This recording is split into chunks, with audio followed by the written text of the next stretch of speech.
Boa noite. Eu me chamo Eduardo Capel e hoje vou comandar a bancada do desabafo final. Começo colocando em votação o vídeo do nosso último programa. O vídeo está em discussão, o vídeo está em votação, favoráveis permaneçam sentados, contrários se levantem. O vídeo foi aprovado por unanimidade e de imediato passamos ao período das comunicações. Eu gostaria que os convidados fizessem um breve histórico das suas vidas, com um currículo resumido, por favor. Doutor Alex, o senhor tem 2 minutos. Meu nome é Alexander Togni Diniz, sou advogado, sou sócio cofundador da Marcos e Diniz Advocacia, sou especialista em Direito do Trabalho, especialista em Direito Previdenciário e especialista em Direito Público. Muito obrigado, doutor. Doutor Tiago, nosso deputado, por favor, 2 minutos. Satisfação estar aqui participando desse programa, Eduardo. Eu sou médico, na verdade tenho uma biformação, fiz medicina e direito e estou deputado estadual. Tenho uma atividade também como professor universitário de medicina legal e estamos aí à disposição para discutir os assuntos atinentes aí à nossa sociedade. Muito obrigado pela presença. Doutor Fabiano, por favor, sua apresentação. Boa noite, doutor Eduardo. Meu nome é Fabiano Weber, sou formado pela PUC-RS, atuo no Direito do Trabalho, especialista em Direito do Trabalho, trabalho dentro do sindicato e também sou empresário. E mais, trabalho só defendendo empregado. Então eu vivo naquele limbo e estou aqui para contribuir com vocês. Muito obrigado. Gabriel, por favor. Olá, Eduardo, tudo bem? Meu nome é Gabriel Conrad, eu sou empresário, sócio da Media Growth. E a Media Growth ela é uma empresa fundada para ajudar empresas, tanto no Brasil quanto fora do Brasil, a chegarem no seu objetivo, que é venda e performance. E hoje eu estou aqui participando desse programa maravilhoso, que é a estreia hoje. Vamos lá. Muito obrigado pela participação. Doutor Fabiano Weber, advogado, empresário, lojas de armas, rede de clubes de tiros, rede de barbearias, uma inaugurou recentemente aqui na CIS Brasil, não é, doutor? E administrar tantas frentes, e ainda em segmentos diferentes, não deve ser fácil. Na realidade não é muito fácil, né? Mas eu sou natural de Porto Alegre, hoje moro em Santa Cruz do Sul, né? Como falei, estudei aqui na PUC-RS e fui criado no comércio, né? Então, a partir disso, seja na advocacia, seja na arma, seja no cabelo, eu apliquei toda a experiência que eu tive desde lá do início, né? Porque a grande verdade é que eu, como todo jovem que vive às margens da sociedade, né? Ou vive numa vila, a primeira coisa que ele quer quando faz 18 anos é se casar e sair de casa. E não foi diferente comigo, né? Eu saí aos 16 anos de casa, tive a minha família, sustentei ela, e fui criando uma experiência, na medida que, através de uma provocação, fiz o vestibular, cursei na PUC e acabei aplicando tudo que eu aprendi lá atrás, seja na advocacia, como falei, seja no clube de tiro, seja na loja, ou até na própria rede de barbearia, que muito em breve vai sair agora, acho que daqui a um mês ela vai virar franquia também.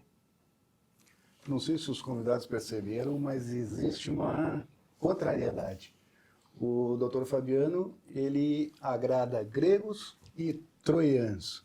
No momento que está advogado trabalhista, trabalha com o público dentro de um sindicato, a grande maioria de esquerda ou de extrema esquerda. Verdade. E, em outro momento, atende um público de direita e extrema direita, doutor, vendendo armas. Como é que tu consegue fazer esse casamento, doutor? Na realidade, a gente tem que saber separar as coisas, né? A convicção, ela é só nossa. É que nem ética e moral, né? A ética, ela é muito individual, a moralidade é para todos. Então, como eu falei, embora eu esteja na advocacia também com o escritório, e a própria Ordem dos Advogados fale que é uma prestação de serviço, um serviço de meio e não de fim, né? Ou seja, não é um comércio, que é até uma hipocrisia, porque hoje aparece um monte de advogado fazendo um monte de propaganda, né? Eu até acho que isso aí é para tirar os novos e deixar os antigos perpetuando no espaço. Eu sempre apliquei em todas o espírito de comerciante. E a partir desse espírito de comerciante, eu vou vendo aonde o mercado está deficiente. Na época era clube de tiro, nós somos a primeira franquia de clube de tiro do Brasil e quem sabe do mundo, franquia mesmo. Antigamente o pessoal, até brinco, atirava em morro, né? E por vezes nem tinha banheiro, ia no mato mesmo. E hoje não, hoje através da própria CTK existem mais franquias, mas acredito que nós somos a maior aí do país. Então, na realidade, eu sempre olhei para o negócio. Doutor, o senhor atua em várias frentes de segmentos diferentes. O que o senhor consegue aplicar em todas? É o que eu falo. Semana passada eu estive na faculdade, na Unisc, fazendo uma palestra. E essa palestra, o nome da minha palestra é Advocacia Nua e Crua, né? Porque eu aplico em todas elas o persuadir. Eu acho que a persuasão é o que existe mais forte. Ou seja, eu estava falando para os alunos lá, vocês têm que aprender a vender. Não existe administrativo que sobreviva sem venda. Não existe. Existe administrativo que ele sobrevive por um determinado tempo, mas se não tiver a venda, não tiver o volume, e não é diferente na advocacia. O advogado hoje que se forma e tem uma ação, 2 ações ou 3 ações, ele não sobrevive. É por isso que viram Uber. E veja bem, eu falo isso na faculdade, o pessoal fica meio abismado, mas eu não falo em relação ao demérito de ser Uber. Eu falo em relação a pessoa investir 150, 200 mil reais numa faculdade e exercer uma função que só precisa da carteira B. Então, seja na advocacia ou no próprio Uber mesmo, se não tiver volume, não vai. A pessoa que vai lá no clube de tiro e dá um tiro só, ela não é lucrativa para nós. A pessoa que dá 100, 200 tiros é lucrativa. Eu tenho um plano, por exemplo, vou dar só um exemplo, tá? Eu tenho um plano hoje dentro da rede de barbearia que vai virar franquia, que o corte de cabelo ou a barba sai R$24,50. Aí daqui a pouquinho o doutor pode perguntar para mim, tá, mas vale a pena para ti? Não vale a pena para mim, se eu ir lá na ponta da linha. Mas eu faço com que as minhas barbearias tenham volume e eu não fique na mão, por exemplo, agora eu vou dar um exemplo, de barbeiros. Né, porque existe, agora não vou saber o número da lei, não vou lembrar, mas existe uma lei que eles podem ser autônomos, ou seja, eles não têm vínculo de emprego. Então, por vezes, quando a gente faz até numa cidade muito pequena, eles usam a rede, fazem os clientes e vão embora. Então, com esse plano que me traz volume, eu também trago a fidelidade para junto com a rede. Então, além de ser R$24,50, a pessoa pode usar em qualquer unidade que tiver, pode compartilhar 100%, então eu sempre vou usando ou sempre vou pensando maneiras do que o mercado vai absorver melhor. Eu acho que é por isso que as coisas vão andando aí no sucesso. Estava falando pro doutor aqui que hoje eu vendo mais material bélico do que na época do Bolsonaro. Que o PT, né, quando o presidente Lula entrou, ele parou o mercado por um ano. Então, aquelas lojas que eram fracas, elas acabaram quebrando. Né? Eu só consegui resistir porque eu tenho advocacia e tenho outros negócios. Eu comecei a fomentar o negócio. Aí eu consegui sobreviver. Então, para te ter uma ideia, mais de 1.500 lojas fecharam no país. E aí eu passei aquele período das trevas. E após o período das trevas, agora na realidade, não estou nem em voo de cruzeiro. As lojas estão que nem um foguete mesmo, porque aumentou a insegurança. E as lojas de pequeno porte, que antigamente, com perdão da palavra, era uma prostituição, acabaram quebrando. Então, resumindo, é isso. É venda e persuadir. Se eu pudesse dar um conselho para todas as pessoas, para todos os jovens que vão olhar aqui o programa, é persuadir. Não adianta a gente ter uma alta técnica, que é diferente do médico, ter uma alta técnica se a gente não sabe descer até o nosso cliente, até o senso comum. Não adianta eu chegar aqui e falar juridiquês, eu faço isso, faço aquilo, as pessoas não vão entender. Então é isso que eu levo em todas as frentes que eu faço. Claro, com equipes, né? Tem o Rafael que está comigo hoje ali, aqui me acompanhando. Eu tenho uma equipe aí, eu acho, diretamente de umas 50, 60 pessoas. Muito obrigado. Muito obrigado, doutor. A importância da diversificação, né? Tem aquele ditado, doutor Tiago, que não se deve colocar todos os ovos na mesma cesta, porque se ela cai, quebra. Então a diversificação acabou salvando o nosso empresário, que quando um negócio está indo mal, os outros 3, 4 negócios que ele opera estão indo muito bem, obrigado. E especialista em medicina legal, vamos falar um pouco sobre planejamento familiar, doutor? Vamos lá. Né? Planejamento familiar, ele é fundamental, né? A gente precisa avançar muito no país com relação a isso, porque infelizmente a gestação indesejada é um problema de saúde pública, né? As mulheres muitas vezes não querem ter os filhos. No Rio Grande do Sul, 50% das mulheres que engravidam não queriam ter aquele filho nesse momento. Então, a gestação indesejada e a gestação na adolescência acaba sendo um problema de saúde pública. Essa mulher acaba não fazendo pré-natal e tendo um risco de ter o filho prematuro 3 vezes maior do que a gestante que tem o filho que quer aquela gestação. A sua saúde corre mais risco, porque ela acaba não se cuidando, e a gente acaba tendo uma exigência muito maior de UTIs neonatais e de custo da saúde, né? Então, eu tenho advogado já há muito tempo a questão do planejamento familiar, que é dar a possibilidade às mulheres de escolherem quando e quantos filhos vão ter. E, para isso, ela precisa ter acesso a contraceptivos reversíveis, todos os contraceptivos, mas principalmente os reversíveis, né, mais eficazes, mais com efeito melhor e com menos efeitos colaterais. E a gente tem isso hoje na medicina. Então, essa é a grande novidade desse período agora, dar acesso, por exemplo, às mulheres ao implante subcutâneo. É um contraceptivo, o Dr. Eduardo coloca embaixo da pele e que evita a gravidez por 3 anos. Ele é mais efetivo e eficaz que os outros métodos e tem menos efeito colateral. Então, dessa forma, as mulheres vão poder ter realmente o planejamento familiar dentro do seu escopo, dentro da sua vida, né? E isso vai dar autonomia, isso vai diminuir o feminicídio, né? Porque ela não vai ficar refém daquele marido sob o ponto de vista econômico, né? Então, isso vai dar mais liberdade. Então, a gente tem advogado isso. A gente sabe que esse é um tema espinhoso, né? Tem muitas pessoas, principalmente dentro da política, que se alimentam do assistencialismo, né? Essas pessoas vivem dentro da política, elegem e se reelegem por medidas assistencialistas, a gente estava conversando antes, que é claro que precisam ter, mas precisam ser mais, serem monitoradas pelo Estado. Essas medidas assistencialistas, elas, para alguma parcela até pode-se ter para toda a vida, mas para grande parte das pessoas, a gente precisa fornecer isso por um período, não por toda a vida indiscriminadamente, como tem ocorrido no Brasil. Essa é a minha visão. Mas para dar essa independência para essas mulheres, a gente precisa dar métodos, fazer que elas possam acessar métodos que vão fazer a mudança na vida delas, como a questão dos remédios para evitar a gravidez. Então, essa é a cruzada que a gente tem feito aí, a cruzada pelo planejamento familiar. Só para citar alguns dados, né? O planejamento familiar isoladamente o fator que mais contribui para a evasão escolar.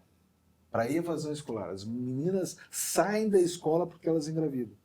É verdade. A gente tem um gráfico lá na Restinga que mostra isso, que 96,8% das meninas dos 7 aos 14 anos estavam na escola.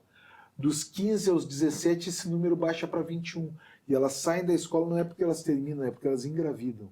Então, e não queriam engravidar. Então, a gente precisa dar essas condições para poder mudar esse panorama. Muito obrigado, doutor. Como é linda a profissão e a medicina, né? E aproveitando, doutor, a sua especialização em medicina legal, quero trazer um tema bastante polêmico. Um caso famoso que ocorreu na cidade de Canoas, onde um médico, colega do senhor, foi indiciado. Fala um pouco para a gente como foi resolvido esse processo, doutor. A medicina legal, hoje, no estado do Rio Grande do Sul, é uma área que realmente tem avançado muito. e principalmente tem avançado na qualificação dos profissionais. Então, esse caso rumoroso de Canoas, em que o médico foi indiciado agora por feminicídio, foi desludado, foi descoberto a partir da qualificação do profissional perito criminal que fez o local do crime, que era médico. Ao ver aquela cena insólita da mulher que acabou indo a óbito, que era uma enfermeira com um pote de sorvete, foi verificar o que tinha dentro do pote de sorvete. E descobriu que lá tinha um remédio em alta dose capaz de levar essa mulher a um estado de inconsciência. E após esse estado de inconsciência, ele, anestesista, utilizou medicamentos em altas doses que provocaram um estado de anestesia e o que se segue a ele, que é o estado de coma. Então, essa mulher acabou morrendo em função disso. Mas isso só foi descoberto porque o perito criminal que foi ao local do crime era extremamente capacitado. E eu acho que é isso que a gente tem que enaltecer e que tem evoluído no estado do Rio Grande do Sul. Outro caso muito rumoroso dentro da medicina legal e que o nosso IGP desnudou foi o caso do bolo lá de Torres. Ah, verdade, o bem caso lembrado. do bolo de Torres, né? E que se descobriu 10 anos depois de que a senhora que envenenou a família com um bolo que fez já tinha matado outros familiares. Foi feita a exumação dos outros corpos e se descobriu quantidades que não poderiam, 10 anos depois, quantidades de elemento tóxico que não poderiam estar ali acidentalmente. Então, nós temos sim aspectos muito positivos, tanto da nossa Brigada Militar, quanto da nossa Polícia Civil, quanto da nossa Polícia Penal, quanto do IGP, que tem avançado no esclarecimento de crimes. Não somos ainda, doutor Eduardo, CSI, mas estamos caminhando para isso. Viu? Estamos evoluindo muito. Doutor, projeto pró-hospitais, legislação, o que a Assembleia, seus colegas deputados e o senhor tem feito pelos nossos hospitais aqui no Rio Grande do Sul? Então, a gente tem trabalhado muito na Assembleia Legislativa. Esse é um projeto que foi iniciado por 3 deputados de partidos diferentes, por mim, pelo Cláudio Tatti, que é do PL, e pelo Ayrton Artos, do PDT, que é um projeto de desoneração fiscal. Como é que funciona para os hospitais? Os hospitais fazem projetos que podem ser de reestruturação de área física, de compra de equipamentos ou de consultas e cirurgias, mutirões de consultas e cirurgias. Vão expor para a Secretaria Estadual de Saúde, que vai fazer o checklist da documentação e vai liberar para que o hospital possa captar. Então, o pagador de ICMS, ao invés de colocar o seu recurso, o seu dinheiro no Caixa Único do Estado, ele vai colocar no projeto e vai ter abatimento integral daquele valor que ele colocou no projeto no seu ICMS devido. Isso é transparência, isso é recurso público do imposto, do pagador de imposto na ponta, no hospital da sua região ou da sua cidade, e isso traz também, além da transparência, uma condição dos empresários de poderem fiscalizar ativamente a execução dos seus impostos. Esse projeto foi aprovado na Assembleia Legislativa por unanimidade, ele foi sancionado pelo governador, passou no Conselho dos Secretários da Fazenda do Brasil inteiro, nós tivemos há 2 semanas atrás o decreto regulamentando, e hoje, acabei de vir de uma reunião, em que está saindo a portaria de dizer como é que ele vai funcionar. Então vai ser uma grande janela de oportunidades para os hospitais poderem executar projetos de atendimentos, compra de equipamentos ou então até reestruturação de área física. Vai ser uma janela de oportunidades e que a gente espera que os hospitais tenham projetos e aproveitem isso, né? Isso pode fazer toda a diferença no atendimento das pessoas. É até 0,8% do ICMS do Estado. Então, no ano de 2026, isso significa mais de 500 milhões de reais colocados diretamente na saúde. E as empresas podem participar destes projetos com até 5% do seu ICMS devido. Então, vai ser uma grande oportunidade aí que os hospitais vão ter. A gente aproveita para se colocar à disposição dos hospitais para estar ajudando a construir junto esses projetos, porque a gente acredita muito nisso. Na participação do pagador de imposto, na participação do hospital, fazendo projeto para a sua comunidade, e esse laço todo, essa construção coletiva, fazendo com que a população possa ter uma melhor saúde. Deputado Tiago, agora eu quero ouvir o doutor Alex.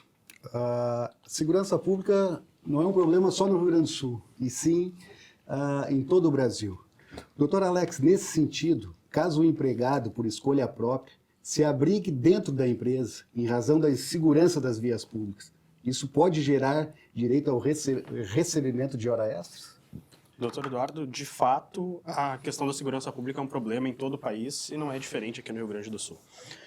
Antes da reforma trabalhista, os tribunais não tinham entendimento unânime quanto ao ponto. Se aquele tempo que o empregado ficava dentro da empresa, se abrigando, por vezes o próprio empregador, né, o patrão, ele deixava o empregado ficar ali para que não sofresse, né, nas vias públicas, em especial quando o trabalho é noturno. Ficava naquele interstício do ônibus do Corujão, ou sequer tinha acesso ao transporte público, por vezes se entendia que sim, aquilo era tempo à disposição do empregador. Todavia, com o advento da reforma trabalhista, né, a previsão do artigo 4º, parágrafo 2º da CLT, é no sentido que o abrigamento em função da insegurança nas vias públicas, quando por escolha própria do empregado, não caracterizará tempo à disposição do empregador. Logo, também não gerará o direito ao recebimento de horas extraordinárias. Caso a empresa forneça transporte próprio ao funcionário, para ele ir e voltar da sua casa para o trabalho, isso pode ser considerado tempo à disposição do empregador? Entendi. Doutor Eduardo, anteriormente também a reforma trabalhista, e atualmente as empresas ainda fazem isso, mas principalmente em locais de difícil acesso, ou locais que não tinham transporte público, ou mesmo em locais que havia o transporte público, mas para não deixar o funcionário que trabalha em especial período noturno, fábricas, às vezes tem, o pessoal sai 3 da manhã, 4 da manhã, não tem o transporte público. Então as empresas, para facilitar a vida do trabalhador, para dar esse respaldo para o trabalhador não ficar desprotegido em via pública, alcançava então, por meio de ônibus, de micro-ônibus, esse transporte, esse deslocamento. Até a reforma trabalhista, tinha-se o entendimento que esse tempo era um tempo à disposição do empregador, que era o que se chamava de horas em itinere, ou horas em itinerário. Também, com o advento da reforma trabalhista, o artigo 58, parágrafo 2º da CLT, veio então delimitar dizendo que não mais essas horas são tempo à disposição do empregador, logo também não haverá horas extraordinárias. Inclusive, o Tribunal Superior do Trabalho tinha uma súmula que regulamentava, né, de que forma, quais seriam os requisitos para a caracterização dessas horas em itinere. Essa súmula, que era a súmula 90, ela foi cancelada em 2025, também em razão do advento da reforma trabalhista. Então, hoje não há mais falar em horas extraordinárias quando a empresa disponibiliza transporte próprio para os trabalhadores. Doutor, e no caso o transporte fornecido pela empresa para o deslocamento do trabalho para casa e vice-versa, fica o recebimento do Vale Transporte afastado, descaracterizado? Sim, porque o recebimento do Vale Transporte, ele é justamente por força do artigo 1º da Lei do Vale Transporte, aquele destinado para que o trabalhador vá para casa e volte para casa. Inclusive, o trabalhador ele tem uma coparticipação de 6%, limitado ao valor do próprio vale. Então, não teria lógica se manter um benefício de Vale Transporte, sendo que a empresa já fornece esse transporte. Então, seria um direito inócuo que só geraria prejuízo ao trabalhador, porque ele contribuiria com 6% até o limite do vale que teria direito e não poderia usufruir desse vale, porque ele é exclusivamente para o transporte. Casa-trabalho, trabalho-casa. Então, fica afastado nessa hipótese, né, a necessidade do pagamento do Vale Transporte, em razão da empresa fornecer transporte próprio. Muito obrigado, doutor. Eu recebo também na bancada o amigo Gabriel, acompanhado do seu sócio que nos assiste, Matheus. E eu gostaria, Gabriel, que o senhor falasse sobre a importância do tráfego pago para leigos. Falando de forma ampla, o tráfego pago, na verdade, ele tem muitas diretrizes, né? Ele é importante para conseguir tanto visibilidade para perfis novos ali que não conseguem escalar as suas vendas e seu engajamento, quanto para perfis que precisam aumentar as suas vendas. Vamos supor ali um consultório médico, ele tem a sua quantidade de pacientes, tá? Mas ele não consegue escalar a um ponto de ter mais pacientes e crescer mais a sua equipe. Aí ele começa a investir em tráfego pago para buscar esses clientes em outros nichos, em outros lugares. Vamos supor ali que esse perfil dessa clínica médica tem tantos seguidores. E desses seguidores, uma porcentagem, sei lá, 20% compra o produto desse consultório médico, tá? Para conseguir aumentar essa porcentagem, ele precisa fazer uma estratégia orgânica onde ele consiga vender mais internamente ou, através do tráfego pago, buscar novos compradores para que, com uma estratégia personalizada, ele consiga trazer mais leads qualificados e, consequentemente, aumentar as suas vendas com o tráfego pago. E qual é a importância do posicionamento correto das empresas no digital? Como a empresa deve se posicionar? Então, Eduardo, esse assunto se linka ao anterior que a gente conversou aqui. Quando uma empresa se posiciona de uma maneira que não é a correta, os seus clientes acabam não comprando os seus produtos. Seja ali através dos stories, ou através dos reels, ou através dos carrosséis que tu posta. Tem que ser informações específicas que convençam o público a comprar o teu produto.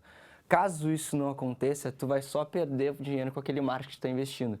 Porque é um dinheiro que tu gasta com tráfego, é um dinheiro que tu gasta com as artes, porque o design também é algo caro. Então, quando uma empresa não consegue se posicionar da maneira correta, ela não entrega o resultado que ela espera conseguir através do marketing digital. Muito obrigado, Gabriel. O Gabriel estará semanalmente conosco e vai mostrar o poder do tráfego pago. Agora eu peço licença aos convidados para a gente faturar. Você tem o sonho de ir para os Estados Unidos e ama motos? A HT Mototurismo está fazendo uma parceria com o programa Desabafo Final, onde nós vamos de Chicago a Los Angeles. Vamos atravessar os Estados Unidos e estamos convidando a nossa audiência para participar desse passeio conosco. Eu já comprei o meu passeio, quero convidar a todos desta bancada que comprem o seu passeio também. Nós faremos um grupo com 12 motoqueiros, já temos 2 passagens vendidas, então ainda temos 10 vagas disponíveis e contando com a presença de vocês, entrando em contato pelo meu celular, pelo meu e-mail, enfim, pelo Instagram, e vamos fazer essa viagem juntos.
Voltamos ao tema de segurança pública.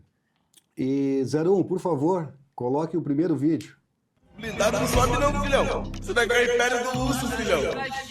Não sobe, filho. Não sobe, tá de castigo lá embaixo, nem tiro. Vinha bala, o que vinha acontecer, vinha bala, filhão. Caralho, aí, cadê o blindado, mano? Cadê o blindado? Ai, pega, meu. Pega, meu. Amada. Meu mano Tom, faixa preta, aí liga, filhão. Voadeira intensa, filhão. Tá ótimo, já é suficiente. Doutor Fabiano, esse vídeo é uma cuspida na cara do secretário de Segurança Pública do Rio de Janeiro. Gostaria de comentá-lo? Doutor Eduardo, como que a gente vai comentar situações que sequer podem ser comentadas, né? Eu estava olhando uma reportagem que eu acho que mais de 80%, 90% das pessoas aprovaram, né, esta operação, mas as redes sociais, elas, e nada contra o nosso amigo do tráfico pago, a gente não sabe nem mais o que vai acreditar, né? Porque uma hora fala que 80 é poucas pessoas, a outra fala que foi de maneira abusiva a operação. Eu tenho as minhas convicções, né? E nem gosto de falar acerca até de posição política. Eu acho que é a posição mesmo como cidadão. Eu acho que como cidadão a gente quer com que as pessoas vivam em paz, possam trabalhar e voltar para suas residências com segurança, né? Porque é o que não está acontecendo no Rio de Janeiro. O Rio de Janeiro é um mundo à parte, né? A gente eu olho muita reportagem e eu fico olhando lá o Comando Vermelho, enfim, aquelas facções que existem lá. Eu vou dizer uma coisa, eu não sei que saída tem, eu não sei por que o governo federal não dá um jeito de intervir. Eu confesso que eu não tenho explicações, né? Eu não consigo ter explicações para entender o porquê que o governo federal não age de maneira concisa junto com todas as forças para fazer com que todo mundo chegue ao bem comum, né? Que é a paz, né? A moradia, poder trabalhar e ter dignidade. Realmente eu não... Falando as minhas opiniões de forma velada, é o que eu entendo.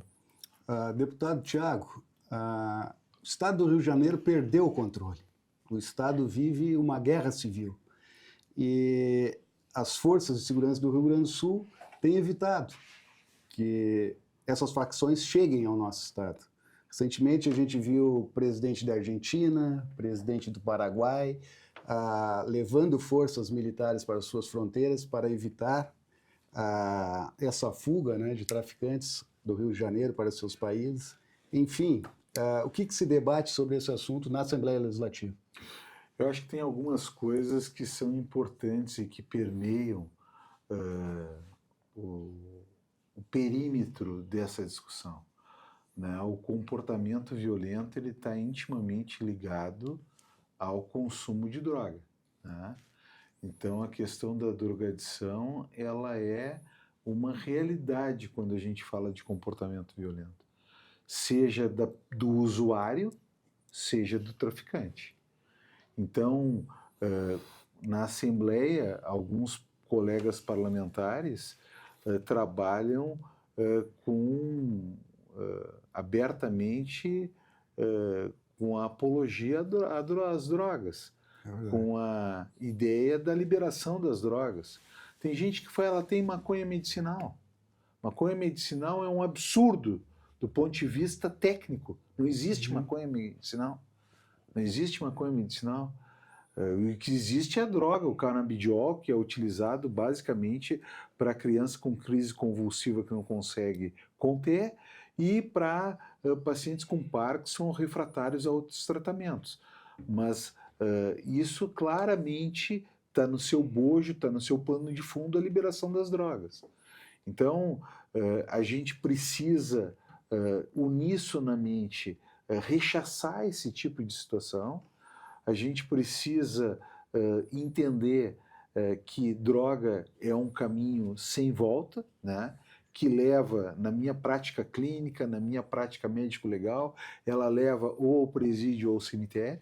Não tem outra linha sobre isso, para que a gente não perca o controle social, a mínima condição de viver em urbanidade, o que se perdeu no Rio de Janeiro. O Rio Grande do Sul avançou muito nesse período agora, nesses últimos anos, no que se refere a recompor os efetivos da Brigada Militar da Polícia Civil e da Polícia Penal e da SUSEP e do IGP, melhorou o combate à marginalidade, aos crimes, melhorou o combate aos crimes com tecnologia e precisa continuar nessa corrente virtuosa que vem tendo nos últimos anos. Então, isso a gente precisa enaltecer, entender que isso não veio... O Rio Grande do Sul não tem menos criminalidade do que o Rio de Janeiro por uma mera casualidade. Isso é por investimento em segurança pública. Claro. Isso é por priorizar a segurança pública. Isso não veio de graça, né? A Alvorada não se tornou a Suíça brasileira, diminuindo drasticamente os índices de criminalidade de graça. Teve investimento, teve inteligência, né? Teve profissionais capacitados que acabaram sendo atraídos para uma carreira de Estado, como, por exemplo, a carreira de delegado. Então, é isso que a gente precisa entender, né? E que a gente precisa também valorizar esses profissionais, que são os profissionais que acabam nos dando, ao fim e ao cabo, segurança. Então, é importante identificar e verificar o que está acontecendo no Rio de Janeiro, né? Entender por que nós estamos num caminho diferente, né? Valorizar essas conquistas e continuar nesse mesmo diapasão. É isso que a gente tem feito na Assembleia Legislativa, é isso que a gente tem sublinhado e rechaçado qualquer medida que venha no caminho contrário. Eu, por exemplo, lá na Assembleia, eu tenho um posicionamento muito claro de valorização aos servidores da segurança pública. Eu acho que eles precisam ser cada vez mais valorizados e também de defesa das prerrogativas desses servidores públicos. Esses servidores públicos, eles precisam ser valorizados nas suas prerrogativas. Isso não significa admitir excessos absurdos, mas eles precisam ser valorizados nas suas prerrogativas, né? Então, é isso que a gente tem trabalhado na Assembleia Legislativa. Existem grupos mais liberais que defendem as prerrogativas, mas não defendem a valorização do servidor público. Alguns partidos, algumas ideologias que estão nesse sentido. Existem outros que defendem a valorização deles como servidores públicos, mas que não defendem as suas prerrogativas, porque o marginal é vítima da sociedade. Isso é incorreto. Eu venho da Restinga, eu trabalho na Restinga, que é um dos bairros mais deflagrados do estado, em Alvorada, em Viamão, em Canoas. E lá tem muita gente pobre, digna, que consegue sobreviver e avançar na vida sem entrar para a criminalidade. Então, a gente precisa ter muito claro esse diapasão e rechaçar medidas de retrocesso como essa. A liberação das drogas, para mim, sob o ponto de vista médico, sob o ponto de vista legal, sob o ponto de vista jurídico, é um completo retrocesso. Todos os países que avançaram na liberação de drogas estão revendo isso. A Holanda, eu tive lá, está revendo isso. O Uruguai, as nossas regiões de fronteira aqui, o prefeito Chuí apavorado, porque isso acaba impactando na segurança pública do Chuí, de Santa Vitória do Palmar. Então, todos os países, o Uruguai liberou maconha, todos os países que fizeram esse movimento estão tendo que rever isso. Então, é importante que a gente observe o mundo e não entre em linhas dessa que, para mim, são um completo retrocesso. Muito obrigado, deputado. O doutor Alex serviu o Exército, cumpriu junto ao CPR, recebeu treinamento militar e, após ver esse vídeo, comente, doutor, te coloque no lugar desse policial que precisa subir o morro e enfrentar esse tipo de marginais? É uma situação muito complicada, Eduardo, porque, na verdade, um pouco da situação que se tornou o Rio de Janeiro, ela também é culpa do Estado. Ela não é só culpa da criminalidade em si, porque nós sabemos que crime organizado existe no mundo inteiro, né? Nós temos algumas, né, facções ou gangues, enfim, que são inclusive famosas, são objeto de filme. A gente tem a máfia italiana, nós temos a Yakuza no Japão. E no Rio de Janeiro, em São Paulo também não é muito diferente, existe uma situação atípica, que é o domínio territorial. Algo que não existe. Não se ouve, nem em filmes de Hollywood, se falar que a Yakuza domina territorialmente parte do Japão, ou que a máfia italiana domina territorialmente parte da Itália. Aqui não, aqui existem morros que são dominados de forma territorial. E quando há dominação territorial, nós estamos falando de uma situação de guerra urbana. Tanto é que, enquanto militar, fiz treinamento de incursão em favela. Se não estivéssemos tratando de situação de guerra urbana, não haveria razão para eu, enquanto militar, fazer treinamento de incursão em favela. Porque ele é um problema típico, né? A criminalidade, o tráfico de drogas é um problema típico de segurança pública dos estados. Então a gente está falando de atuação da Polícia Civil, da Polícia Militar, e não do Exército propriamente. Mas a situação se escalou tanto por culpa também do Estado, por falta de atuação estatal, que nós estamos num ambiente de quase um narco-estado, ou um narco-estado paralelo, né?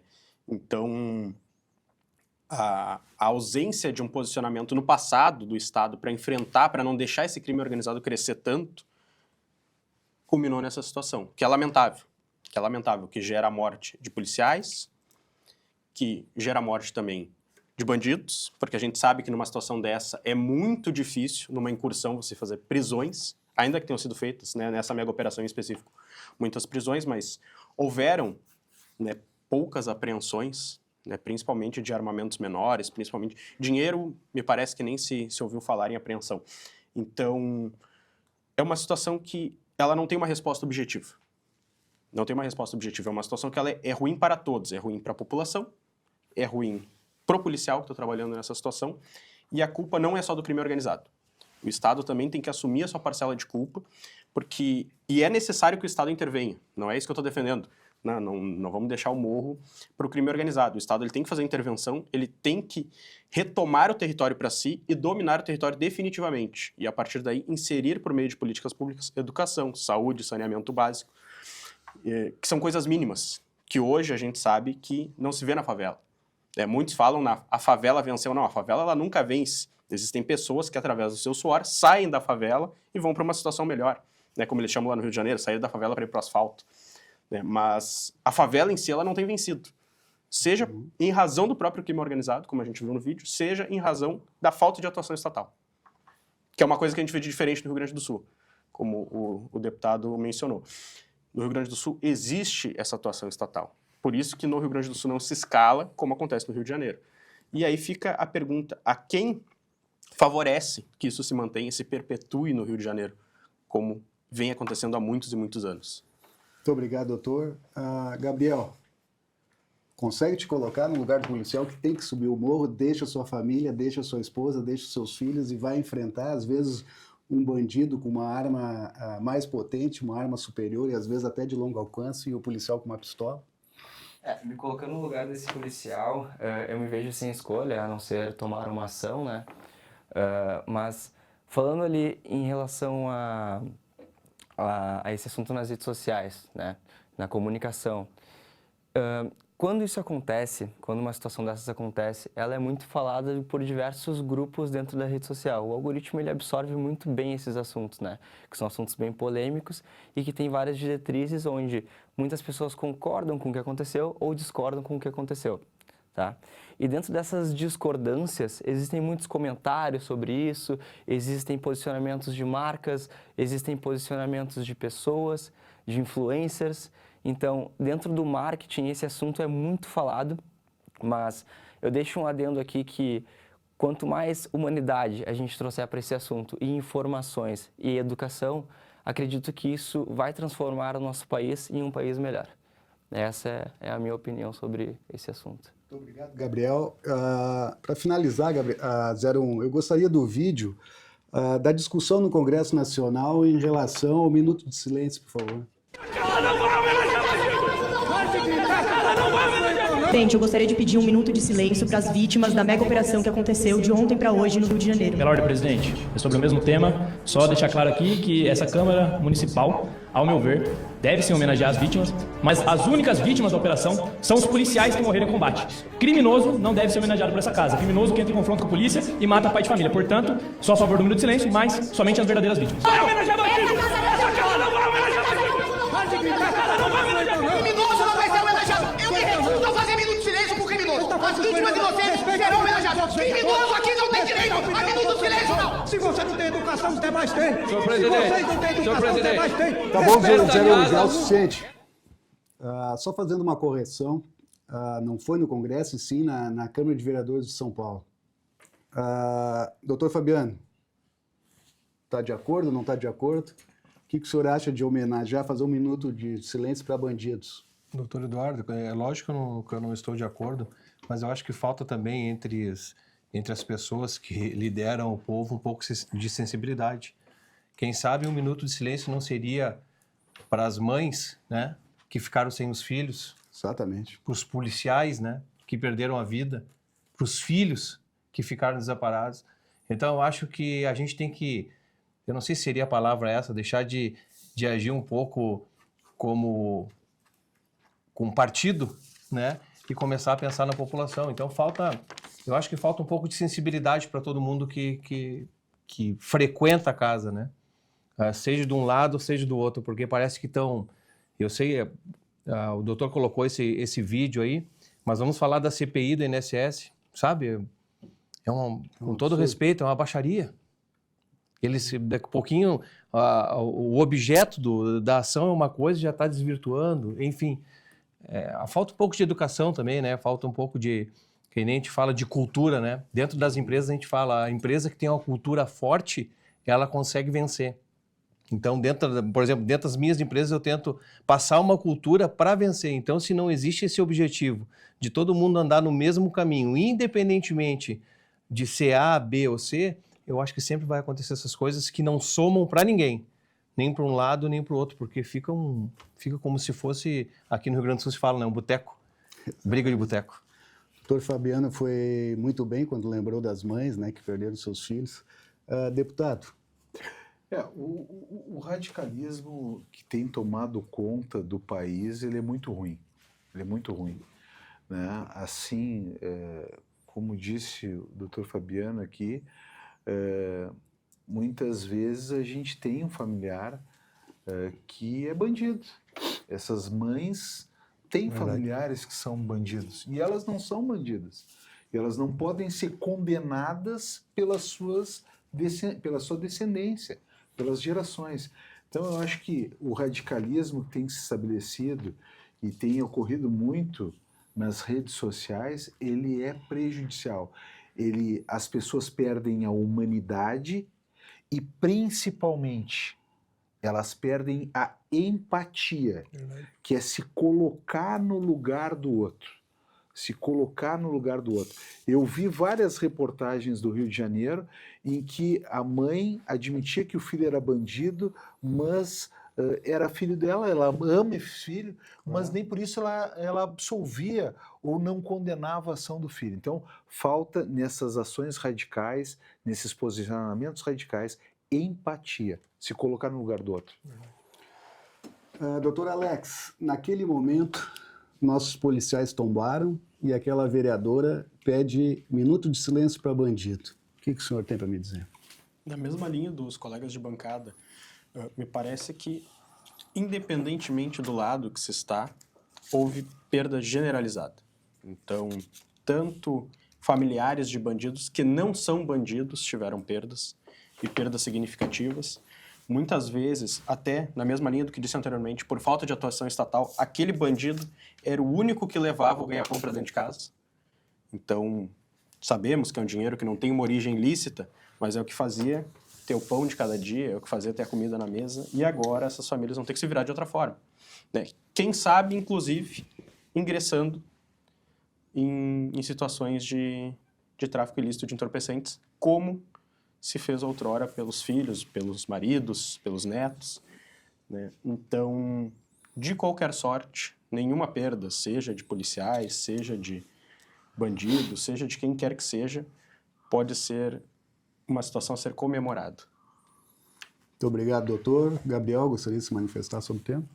Seguindo a lógica dos colegas aqui também, eu compartilho do mesmo pensamento. Hoje as pessoas não têm empatia tanto nas redes sociais quanto nas câmeras, né, como a gente pode ver. Não tem essa empatia tanto com as mães, tanto com os familiares. Nas redes sociais a gente vê muita agressividade em vez de empatia sobre aqueles assuntos que são mais delicados de conversar. Eu acho que essa é a parte ruim das redes sociais, né? Porque esses assuntos geram muito engajamento e muita visibilidade. Então, por conta disso, as pessoas fazem de tudo para ganhar visibilidade hoje e crescer as suas redes sociais. Então, muitas pessoas acabam seguindo o caminho errado, que é que a gente gosta de chamar que é o caminho dark, né? Que é onde as pessoas falam de forma agressiva sobre esses assuntos delicados, onde muitas pessoas são atingidas, né? E, inclusive esses familiares, como a gente acabou de comentar. Então, a minha opinião aqui é que a gente tem que falar com um pouco mais de sensibilidade sobre alguns assuntos como esses. Muito obrigado, Gabriel. Passamos, então, para as considerações finais. 1 minuto, doutor. Doutor Eduardo, gostaria de agradecer muito o convite. O senhor sabe que eu vim lá de Santa Cruz para prestigiar aqui a bancada. Agradecer a todos os colegas aqui. Espero que tenha contribuído, como vocês contribuíram para a minha vida também. E a gente, de todo lado, de qualquer situação que nós venhamos a passar, nós aprendemos alguma coisa, né, doutor? É verdade. E eu posso ter certeza que eu aprendi muito com vocês. Muito obrigado. Eu vou estar sempre à disposição aí do que vocês precisarem. Qualquer um de vocês. Foi uma honra recebê-lo, doutor. Por favor, doutor Thiago. Muito obrigado pelo convite, doutor Eduardo, demais colegas de bancada aqui. Uma satisfação para a gente estar participando. Quero deixar aqui as minhas redes sociais à disposição da audiência. O Instagram é dr_Thiago_Duarte e o meu celular pessoal é o 51991342147. À disposição. Hein? Muito obrigado pela presença. Foi uma honra recebê-lo, deputado. Doutor Aleco, por favor, finalize. Também gostaria de agradecer o convite, doutor Eduardo. Gostaria de agradecer pela presença dos demais colegas de bancada. Foi uma honra, né, estar aqui na presença de vocês. E para aqueles que tiverem dúvidas jurídicas, que quiserem entrar em contato com o escritório, o nosso site é www.marcosediniz.com.br. Muito obrigado, doutor. Gabriel. Eu queria agradecer a todos aqui da bancada. Foram diversos conhecimentos aqui dos doutores. E eu gostaria de deixar nossa rede social aqui, que é Media Online Growth. Nós trabalhamos com marketing e venda, trabalhando principalmente na questão da performance. E se você precisa melhorar a visibilidade da sua empresa e atingir o público certo, captando leads qualificados, nos chame. Passamos para as considerações finais. Quero fazer um agradecimento especial ao amigo Felipe, nosso coordenador de produção, pela sua presteza, pelo seu carinho, pela sua dedicação, por tudo que tem me ensinado e por fazer esse programa acontecer. Quero agradecer ao Dr. Marcelo, à diretora Bárbara e a todos os funcionários da RS Play. E gostaria também de agradecer aos meus patrocinadores, a FAO Armas, King Force Energéticos, Jetpoa Beach Club, CTK, franquia de clubes de tiro, Forasteiro Barbearia e a Media Growth. Sem eles, esse programa não seria possível. E quero pedir à nossa audiência que fique atento, fique por dentro nos nossos próximos episódios. Nossas gravações serão no Autódromo de Taramoã, com automobilismo e velocidade. Vamos gravar no Aeroclube, com aviões monomotores sobrevoando Porto Alegre. Vamos fazer um especial de judô e jiu-jitsu aqui no estúdio, sem as mesas, um tatame no chão, e o pau vai pegar aqui dentro da RS Play. Vamos gravar dentro dos clubes de tiros. Enfim, os próximos episódios estarão muito interessantes.